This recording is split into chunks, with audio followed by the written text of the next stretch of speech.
అందరికీ నమస్కారం.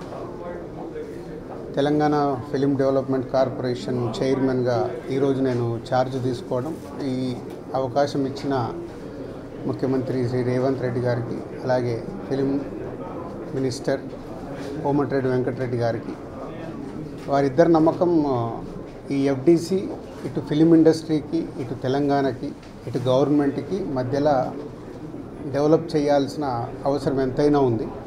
ఎందుకంటే ఒకప్పుడు ఎఫ్డిసి అంటే సినిమా ఇండస్ట్రీకి అన్ని రకాలుగా సినిమా ఇండస్ట్రీలో ఇన్వాల్వ్ అయి ఉండేది.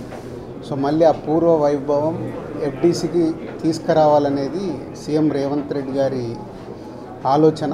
సో దాని గురించి నన్ను ఎఫ్డిసి చైర్మన్గా నియమిస్తున్నానని చెప్పారు.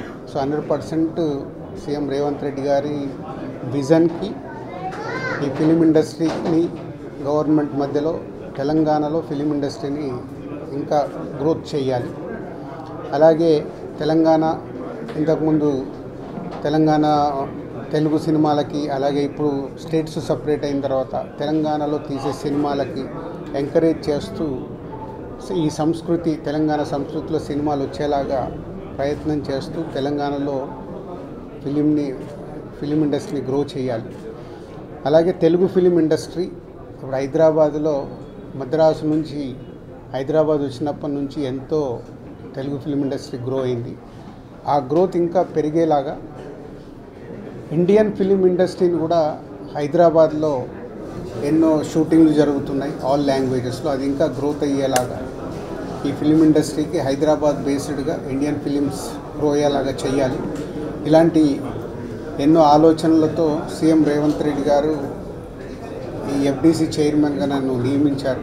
సో ఫిలిం ఇండస్ట్రీలో ఇటు Telugu film chamber of commerce కానీ, అలాగే Telangana film chamber of commerce కానీ, ఫిలిం ఇండస్ట్రీకి కావాల్సిన గవర్నమెంట్ నుంచి ఏమేమి పనులు చేపియాలి, ఏమేమి చేయాలని ఎఫ్డిసి వారధిగా ఉంటూ అటు ఫిలిం ఇండస్ట్రీకి, ఇటు గవర్నమెంట్కి, ఇటు ఫిలిం ఇండస్ట్రీ అంటే ఇక్కడ తెలంగాణలో ఉన్న ఎగ్జిబిటర్స్ వాళ్ళకి ఎన్నో సమస్యలు ఉన్నాయని చెప్తున్నారు. సో గవర్నమెంట్తో మాట్లాడి సాల్వ్ చేయాలి. అలాగే ప్రొడ్యూసర్స్ ఎప్పుడు హైదరాబాద్లో షూటింగ్ జరుగుతున్నప్పుడు మాకు సింగిల్ విండో షూటింగ్లు జరిగేలాగా ఇమ్మీడియట్లీ పర్మిషన్స్ వచ్చేలాగా ఎప్పుడు మాకు ఛాంబర్లో డిస్కషన్ జరుగుతాయి. ఇవి ఆల్రెడీ వాళ్ళు అడిగిన ఈ పాయింట్స్ అన్నీ ఇమ్మీడియట్గా గవర్నమెంట్ దృష్టికి తీసుకెళ్ళి అన్నిటినీ స్మూత్ చేసి అందరికీ ఈ ఎఫ్డిసి అటు ఫిలిం ఇండస్ట్రీకి, ఇటు గవర్నమెంట్ మధ్యలో తెలంగాణలో గ్రో చేయడానికి ప్రయత్నం చేస్తాం.